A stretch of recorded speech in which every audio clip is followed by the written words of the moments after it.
kita kalau melihat petir, melihat halilintar itu tidak hanya sekedar sebuah fenomena alam. Kalau ada orang membawa kebenaran tapi orang itu dari golongan kita sendiri, seringkali kita meremehkan. Kita harus bisa menerima syarat untuk orang bisa memahami Islam dengan tanda kutip apa yang telah diturunkan Allah kepada. Ketika seseorang zikir kepada Allah, maka sebetulnya itu bisa menenangkan hati.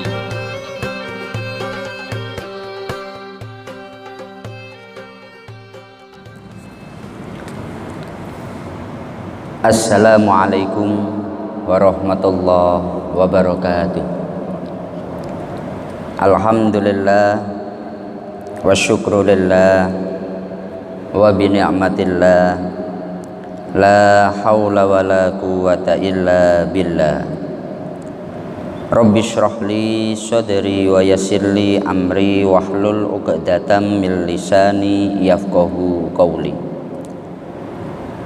Kepada yang kami muliakan segenap jamaah Masjid Agung Batam yang dirahmati Allah Subhanahu wa ta'ala, alhamdulillah, oleh Allah kita masih diberi rahmat nikmat hingga kita bisa kembali melaksanakan sholat duhur. Dan seperti biasa setelah melaksanakan sholat duhur kita akan melanjutkan mengkaji kitab tafsir Imam Asy-Syafi'i.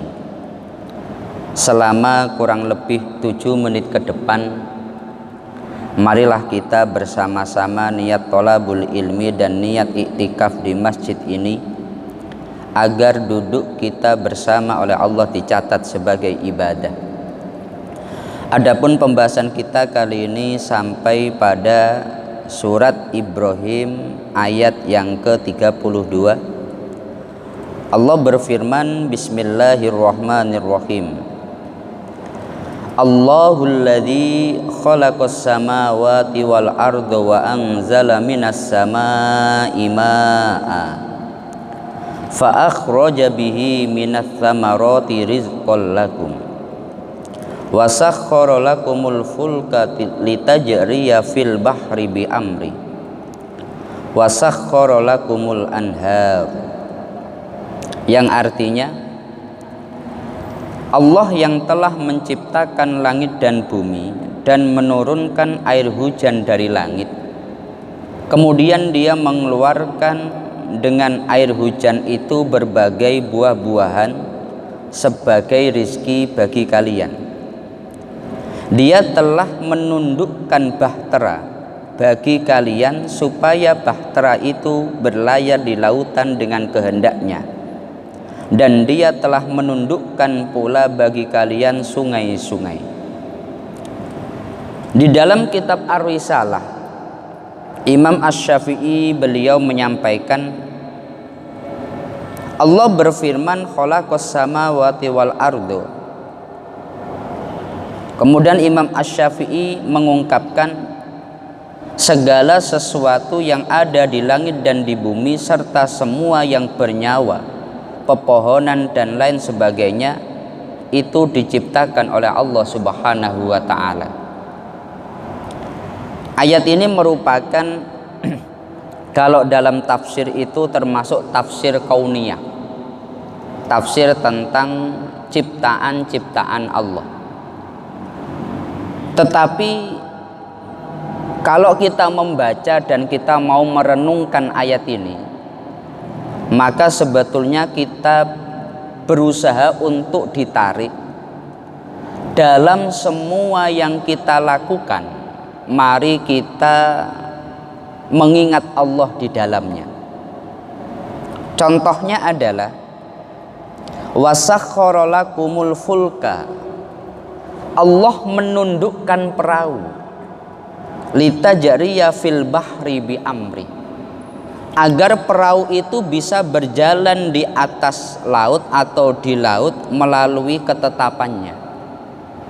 Padahal tentu kalau kita naik kapal dari Sekupang mau ke katakanlah Butun atau ke Selat Panjang dan seterusnya, Itu hal yang biasa menurut kita, satu perkara yang wajar.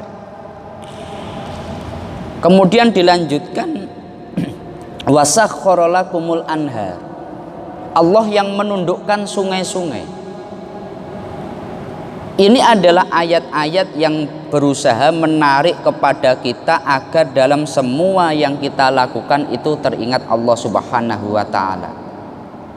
Karena contohnya dalam masalah perahu tadi, karena Allah yang memperjalankan perahu, maka perahu ketika kita naiki menjadi lebih enak. Makanya kalau kita ingat saat kita naik perahu, kita untuk setiap naik kendaraan kita disunahkan membaca doa, Subhanalladzi sakhkhara lana hadza. Kita mau naik mobil, kita semestinya juga ingat, pada dasarnya bukan saya yang menguasai kendaraan ini, tapi yang menguasai kendaraan ini adalah Allah Subhanahu wa ta'ala. Contoh lagi makanan yang kita santap, nasi yang ada di piring kita, lauk yang ada di piring kita, itu meskipun secara kasat mata memang sesuatu yang telah dihidangkan kepada kita, tapi kalau kita ingat kepada Allah, maka kita sebelum memulai memakannya kita akan Bismillahirrahmanirrahim. Karena di dalam sejarah ditetapkan atau telah tercatat bagaimana saat Nabi Yunus beliau itu naik perahu, meskipun perahu biasanya bisa jalan, saat Nabi Yunus itu dia meninggalkan kaumnya, para ulama atau sejarah menyebutkan kapal tidak bisa melanjutkan perjalanan. Jadi kapal memang nggak mau jalan. Laut yang kita ketahui pada saat Nabi Musa oleh Allah diberi mukjizat membelah lautan, ya terbelah. Katakanlah sesuatu yang menurut kita adalah perkara yang wajar, yang terjadi secara normal. Tetapi kalau kita bisa mengingat Allah di dalamnya, maka bisa bernilai ibadah. Makanya dulu pernah ada kisah tentang Nabi Muhammad dengan seorang budak namanya Adas. Adas itu seorang budak yang beragama Nasrani. Ketika Rasulullah setelah dilempari batu, beliau berdarah-darah saat beliau di Taif. Akhirnya Rasulullah itu berlindung pada satu kebun kurma. Pada saat Rasulullah berlindung di kebun kurma itu, pemilik kebun itu meskipun orang kafir, karena dengan Rasulullah sama-sama orang Mekah merasa kasihan. Meskipun Muhammad musuh saya, tetapi karena sama-sama satu daerah, udah menyuruh pembantunya atau budaknya namanya Adas beri makanan kepada dia. Saat Adas itu dia orang yang tidak iman, datang kepada Nabi kemudian menyodorkan makanan. Kemudian Rasulullah ketika mau memakan, Bismillah, Rasulullah membaca Bismillah. Seketika Adas, dia padahal tidak kenal Rasulullah, langsung, yang kamu ucapkan itu tidak pernah diucapkan oleh orang sini. Bismillah itu bukan satu bahasa yang dikenal di Arab, ya. Yang kamu ucapkan itu tidak pernah diucapkan oleh kaummu. Seketika Rasulullah langsung tanya, kamu siapa? Nama saya Adas, saya orang Nasrani, saya dari sebuah daerah namanya Nainua. Seketika Rasulullah langsung tahu, oh kamu dari daerah yang dulu tinggal Nabi Yunus di dalamnya. Seketika Adas itu, dia setelah tahu Nabi Muhammad mengenal Yunus, Nabi Muhammad mendapatkan wahyu dan sebagainya, hanya dengan sebuah kata sandi, Bismillah. Akhirnya saking hormatnya dengan Rasulullah, luka-luka yang ada pada kaki, pada tangan Rasulullah itu dijilati, dibersihkan dengan lidahnya. Saking hormatnya dengan Rasulullah. Nah ini mungkin Bismillah satu perkara yang menurut kita wajar, tapi kalau kita mau melakukannya adalah sebuah usaha menghadirkan Allah dalam aktivitas yang normal, di kehidupan kita sehari-hari. Seperti itu pula seperti ayat yang kita bahas ini. Perahu yang menurut kita satu perkara yang rutin melintasi dari satu pulau ke pulau yang lain. Ayat ini menegaskan wasakhkhara lakumul fulka. Perahu itu sebetulnya yang membuat seperti itu, menundukkan perahu itu adalah Allah Subhanahu wa ta'ala. Sungai-sungai yang menurut kita wajar, normal, air dari atas turun ke bawah, kenapa itu terjadi? Karena sebetulnya yang menundukkan itu adalah Allah Subhanahu wa ta'ala. Dengan seperti ini kita akan bisa menghadirkan Allah dalam setiap aspek kehidupan kita.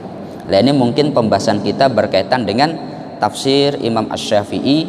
Mari kita tutup kajian ini dengan kita membaca Fatihah bersama-sama. Semoga Allah senantiasa memberikan kita semuanya kesehatan dan memudahkan urusan-urusan kita bersama. Al-Fatihah. A'udzubillahi minasyaitonirrajim. Bismillahirrahmanirrahim. Alhamdulillahirabbil alamin arrahmanirrahim maliki yaumiddin. Iyyaka na'budu wa iyyaka nasta'in ihdinas siratal mustaqim siratal ladzina an'amta 'alaihim ghairil maghdubi 'alaihim waladdallin. Amin. Kurang lebihnya dari kami mohon maaf. Akhirul qauli wallahul muwaffiq ila aqwamit thoriq. Wassalamualaikum warahmatullahi wabarakatuh.